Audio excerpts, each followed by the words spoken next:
Good morning my sugar sweaties! For today's video, isi-share ko sa inyo ang ating mga pa-orders ngayong araw. Bali, mayroon tayong dalawang customized orders at mayroon kasamang cupcake. Bali, ito siya my sugar sweaties. Ang una kong ginagawa ay ang 2-tier na dalawang design na cake. Bali, request sa atin ni client na yung sa bottom tier daw is muto, tapos yung sa ibabaw naman is basketball na design.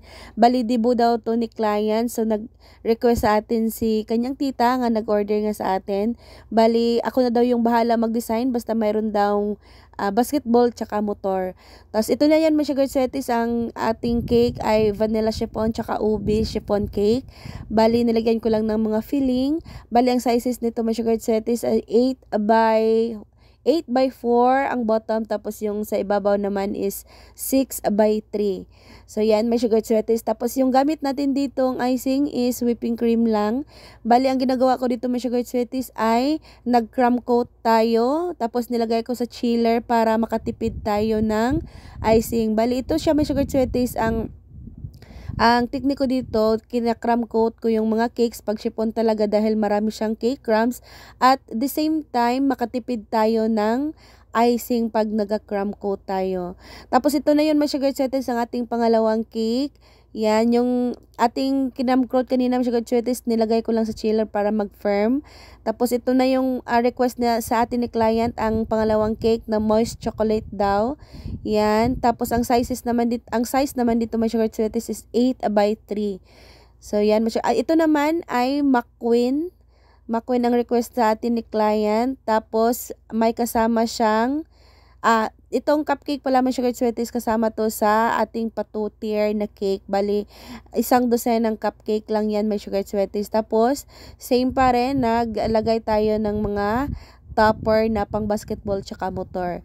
Yan, mga sugar sweaties. Ang cupcake pala natin dito, mga sugar sweaties, is banana moist cake. Yan, napakasarap yan, mga sugar sweaties. Na-share ko na sa inyo ang ating recipe dyan. So, pwede nyo siyang gawing cake at pwede nyo rin siyang gawing cupcake. So, yan, mga sugar sweaties, ang ating finished product sa ating cupcake. Pagkatapos niyan, mga sugar sweaties, nilagay ko ulit yan sa ref para mag-firm yung kanyang icing. Tapos, sinunod ko naman dito yung ating McQueen. Yan, ito yung chocolate moist, mga sugar sweaties, na request sa atin ni client. At nag-print na din tayo ng mga toppers. Wala naman sinasabing design si client para sa kanyang cake at ito ang napili kong design para sa kanya. So, plain white lang, tapos mga printable topper, since affordable price naman ang kanyang request dito. So, yan, nag-print out lang tayo ng paganyan na mga effect. So, ito, mga sugar sweaties, natagalan tayo dito ng konti dahil time check, it's 11 PM na talaga dahil yung ibang cake na para bukas na mga orders ay binibake ko pa. Dahil inuuna kong mag-bake, my sugar sweaties, para malagay ko sa ref at para lumamig na dahil kailangan siyang icingan para bukas na mga orders. So, kailangan malamig yung mga cakes natin, my sugar sweaties, dahil nga whipping cream ang gamit natin. At ito na yung finished product natin, mga sugar sweaties, sa ating McQueen design. Napakasimple lang at napakadali lang siya, mga sugar sweaties. Yan. So, wala na siyang ibang effect na mga color pa. So, plain white lang yung pinili ko para hindi na hassle dahil naantok na tayo. So, ito na yung cake na crinam coat natin kanina, my sugar sweaties, at ready to apply for second coating na dahil super lamig na yung cake.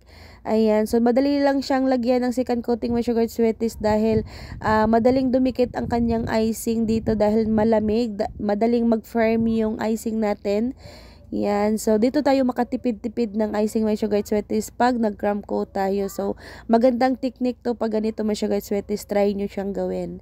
So, ayan. So, ang pinili sa atin actually ni client is color blue since dibu daw. So, tapos nag-combine lang tayo dito ng pa-white sa top. Yan. So, napakasimpleng gawin lang, my sugar sweaties. Tapos, inalagay ulit natin to sa ref para bukas ready to pick up na. So, ang mga topper din natin dito, my sugar sweaties, is mga printable topper lang. Yan. Tapos, dito naglagay tayo ng maraming dowel dahil i-travel pa to ng konting layo lang naman. So, ito na yung kanyang top tier. Yan, so pinili kong plain white lang, mga sugar sweaties, para ma-highlight natin yung pa-black effect natin at topper. Tapos request din ni client, naglagay din siya ng picture ng kanyang pamangkin. So, ayan.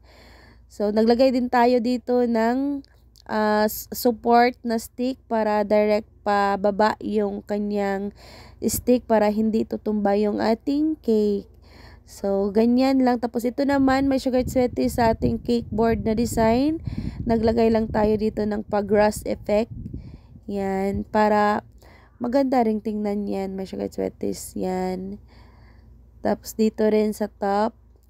Tapos, ito, may sugar sweaties. Ang price ko dito sa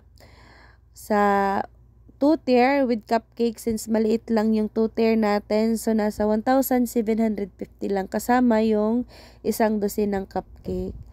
Mas maganda talaga may sugar sweaties pag marami kayong mga chiller. Pwede nyo siyang gawin yung mga customized cakes ng 2 days before para iwas stress. So, mas magandang investment yun may sugar sweaties. At ito lang yung ma-share ko sa inyo may sugar sweaties for today's video. See you again sa aking next video upload. Bye my sugar sweaties!